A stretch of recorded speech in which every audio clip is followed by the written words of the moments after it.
अस्सलाम वालेकुम दोस्तों। इन्फो वाला के एक और नए वीडियो में आप तमाम लोगों का इस्तकबाल है। दोस्तों अभी का जो विषय है, आज का जो विषय है, वो बहुत ही इम्पोर्टेंट और अहम विषय है, जो कि विशेष शिक्षक जिन्होंने एग्ज़ाम दिया था सक्षमता 1 का, उनमें से अभी जिनको भी औपबंधिक नियुक्ति पत्र मिला है, उसमें विषय लिख कर आया हुआ है। और बहुत सारे शिक्षक ऐसे हैं जिसको औपबंधिक नियुक्ति पत्र में उनके जो नियोजन का जो विषय है उससे इतर अलग विषय में जो है उसे औपबंधिक पत्र मिला हुआ है।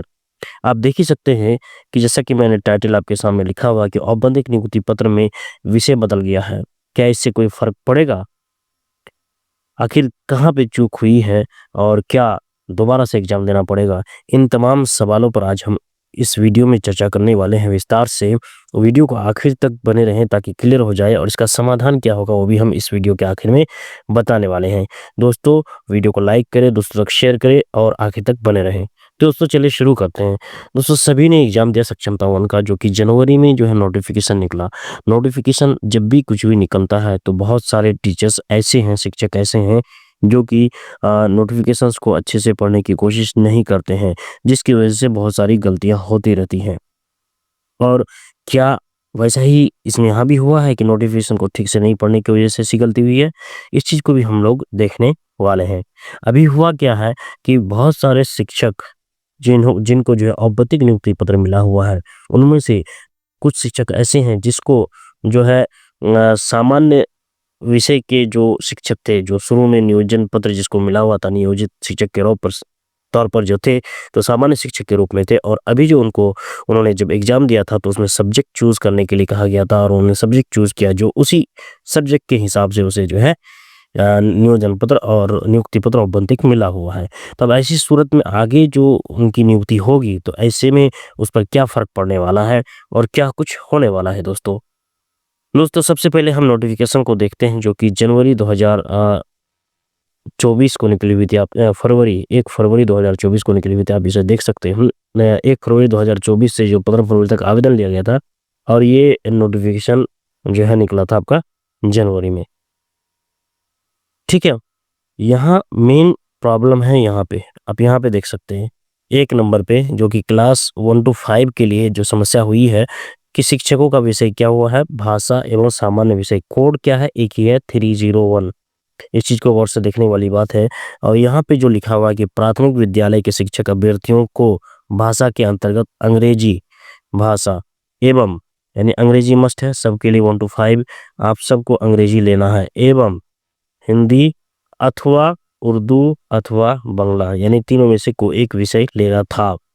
अब यहाँ पे जिन्होंने उर्दू लिया, जिन्होंने बांग्ला लिया या फिर जिन्होंने हिंदी लिया, इन तीनों के साथ समस्या ये हुई है कि अगर कोई शिक्षक जो पहले किस में थे, सामान्य शिक्षक के तौर पे बहाल थे, पहले किस शिक्षक में थे, सामान्य शिक्षक के तौर पर बहाल थे, लेकिन उन्होंने अभी क्या चूज़ किया? उर्दू चूज़ कर लिया।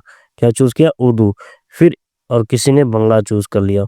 तो ऐसी सूरत में अभी जब उसकी नियुक्ति पत्र जो निकल के आ रही है, जो मिला हुआ है, उसमें उर्दू या बांग्ला मिल गया है। ठीक है? और साथ ही साथ जो है कुछ शिक्षक ऐसे हैं जिन्होंने हिंदी चूज़ किया, उनको सामान्य के तौर पर जो है अपना मिल रहा है।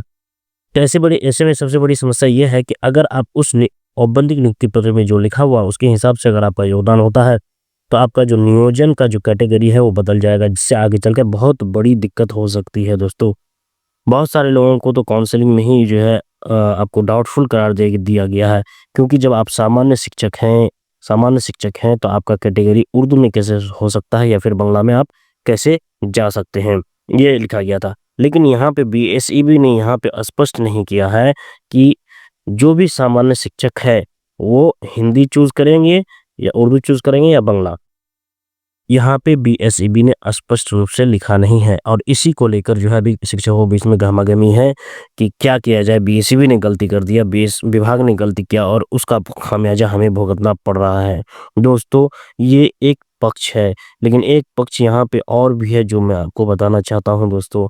जब यहाँ पे आप देख सकते हैं कि नोटिफिकेशन में यहाँ पे आप देख सकते हैं, ये इस चीज़ को भी हमें समझने की ज़रूरत है शिक्षकों को, और इसके हिसाब से भी काम करना चाहिए।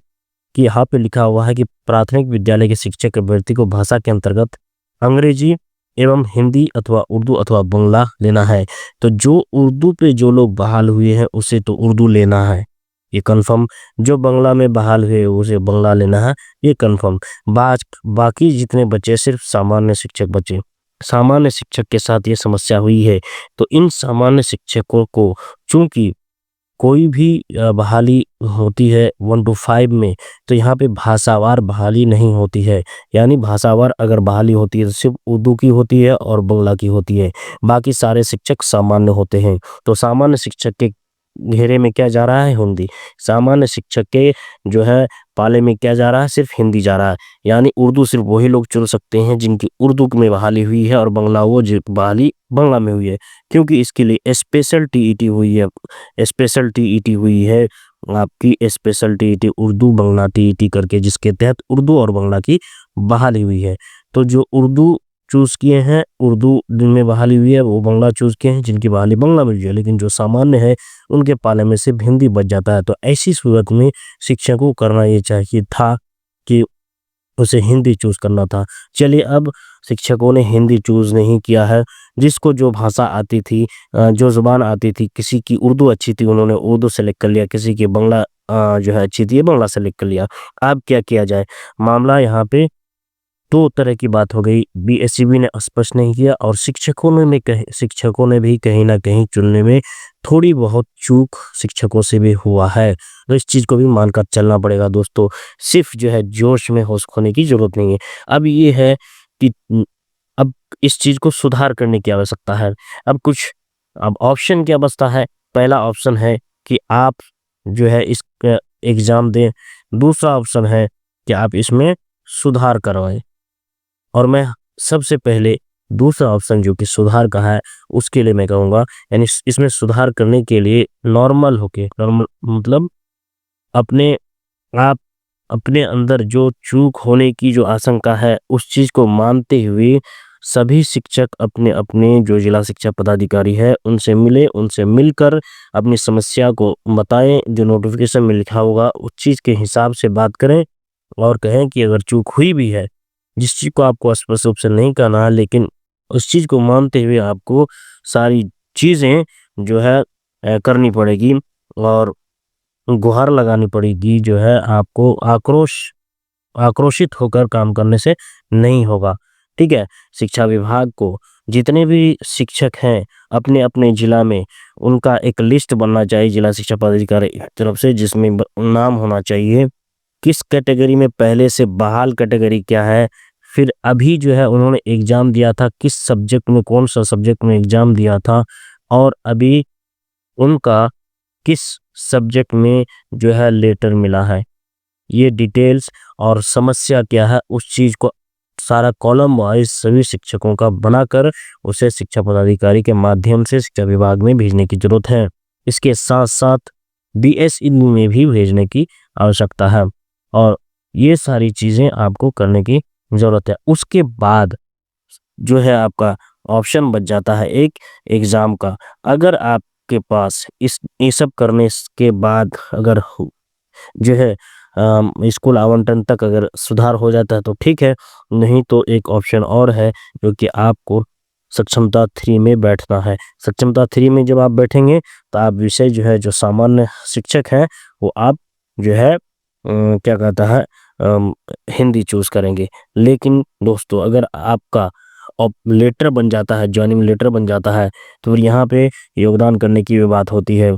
तो सबसे ज़रूरी बात यह है कि आप इसमें सुधार करवाने की ही कोशिश ज़्यादा से ज़्यादा करें, और उम्मीद है ये सुधार हो जाएगा। क्योंकि आप जब इस शिक्षा कोर्स में देखते हैं तो वहाँ पे भी आपका कैटेगरी स्पष्ट रूप से लिखा रहता है।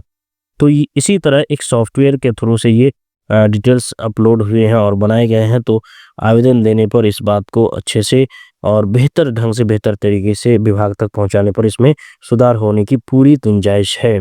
इसीलिए जो एग्ज़ाम का जो ऑप्शन है ये एक लास्ट ऑप्शन है। सारे लोग एग्ज़ाम शायद देने के लिए तैयार भी ना हो, लेकिन किसी के दिमाग में अगर ये चल रहा है कि भाई इसकी वजह से किसी तरह की कोई समस्या नहीं होगी, तो ये बिल्कुल भी नहीं है। आगे चलकर बहुत ही समस्या होने वाली है, जबकि काउंसलिंग में ही इस तरह की समस्या हो चुकी है। उम्मीद है दोस्तों आपको हमारा ये वीडियो पसंद आया होगा। अगर आपको वीडियो पसंद आया तो इसे लाइक करें, शेयर करें, और अगर आपने अभी तक हमारे चैनल को सब्सक्राइब नहीं किया है तो चैनल को सब्सक्राइब जरूर कर ले। बहुत बहुत शुक्रिया।